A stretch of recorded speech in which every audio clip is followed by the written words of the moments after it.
This is Janisa Abreu presenting CMP168 Project 1 menu class. As you can see from the start, I only imported the scanner class, where I created an object for it as soon as the code begins in the main string. Beneath the scanner object, I have rewritten all instance variables from previous classes we were meant to create. I have labeled above each set of variables to distinguish which classes they are coming from, or if I created my own variables to assist me in making the code run smoothly. I used a nested while loop to run this code. Although it wasn't a necessity, I created this to allow the user to have an option of starting my program over. This is the reason why I created the start over char. Now starting with the actual code, which will continuously ask you if you'd like to start the menu, you should respond with yes, which leads the system to outprint these lines, which tell the user what they'll be doing, which is creating 3 objects for each class asked for in the instructions.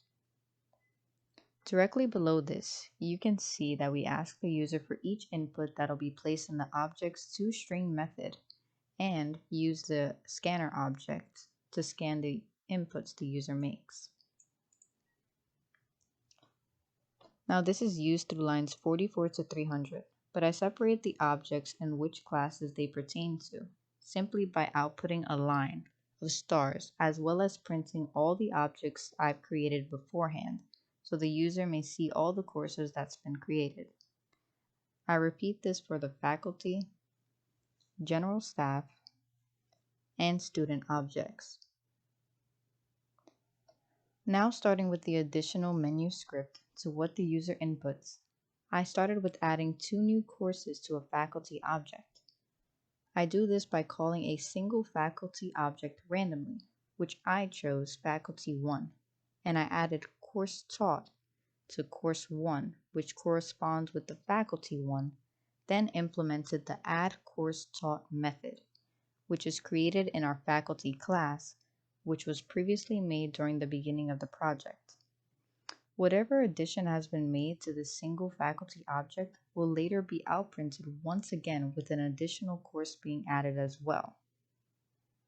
I have repeated the previous steps for adding 2 courses to a faculty object for the student object, although I use a different method, add course taken, which can be found in the student class, which we have previously made during the beginning of the project. This addition shall be shown through the toStrings. After this, we have to add an array for 2 courses to the faculty object. Although this is a repetition of the previously stated adding 2 courses to a faculty object, the add courses taught array and the add course taught affect the same outprint on this toString method for faculty. So I use the same method since it affects the same part of the toString method. This is also going for the student object soon made after this faculty object, as you can see. After this, we need to get course at a certain index where it is valid and invalid. To get this, we're using getCourseTaught method, which is previously created in the faculty class, and the index is numCourseTaught, which will soon be affected due to the previous methods created. I repeat what I did to the faculty object to the toString object, although the method call is different. Since we are dealing with student object, we'll be using method call getCourseTaken. Num courses will fill in for the index as well in this method. Moving on, we have to determine which faculty object teaches the most and least courses. For this, I have created multiple if statements, where I attempt to prove which faculty teaches the most and least amount of courses. Since this faculty method deals with the amount of courses that are being taught and that is not asked to be scanned by the user, it has been affected through the method. I implemented the class faculty. Now, viewing these if statements, you can clearly see that I am attempting to prove that faculty 1 is greater than faculty 2, and faculty 1 is greater than faculty 3. That proves that faculty 1 has the most courses taught, and I repeat that style of proving that a certain faculty teaches the most to the least amount.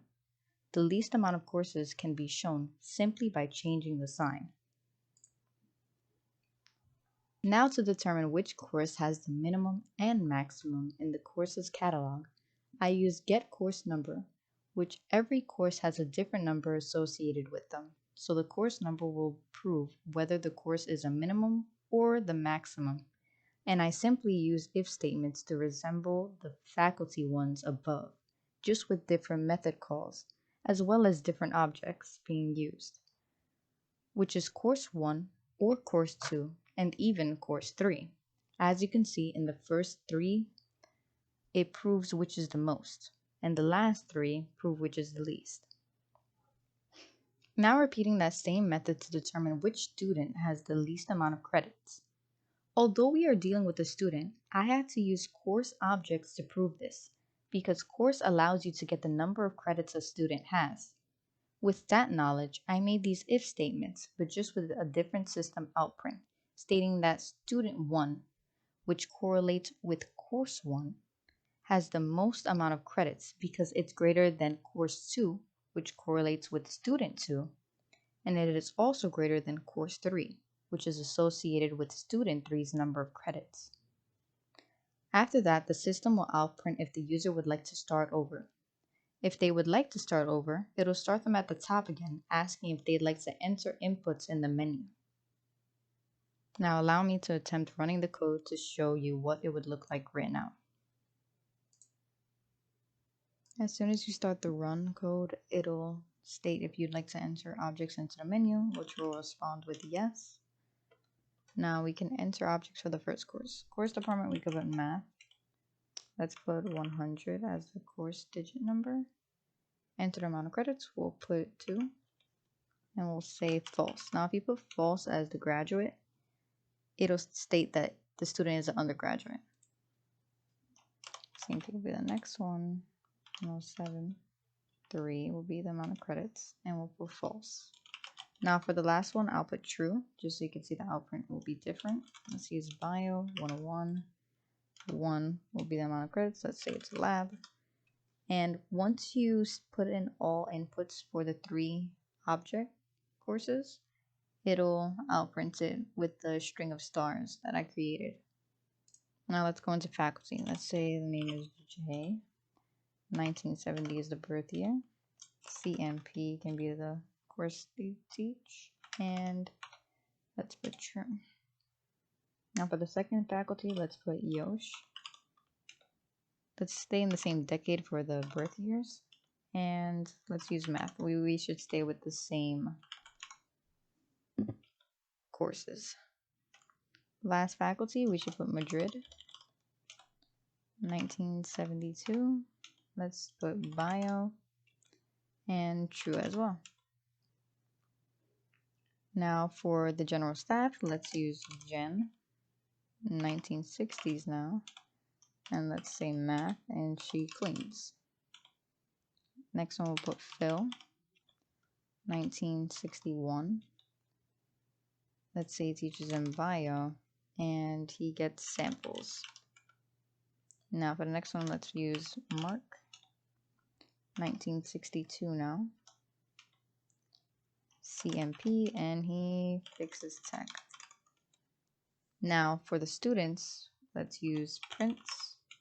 Birth year will be 2000. Let's say he's majoring in math, and false, not a graduate. Next one we'll use Peter. Yeah, born in 2001. CMP major, and we'll put true. He is a graduate. Last one we'll use Elia. 2002. CGI, and false. Now after you enter in all the input for the objects, the system will outprint all the methods we created after. So adding 2 new courses to faculty as well as to the array, and then it's checking the validity of the indexes as well as who teaches the most and less, and the amount of credits that a student has, most or least, and the minimum and maximum of the courses in the catalog. And this is the start to the end of the courses with all outprints. all changes made due to the methods created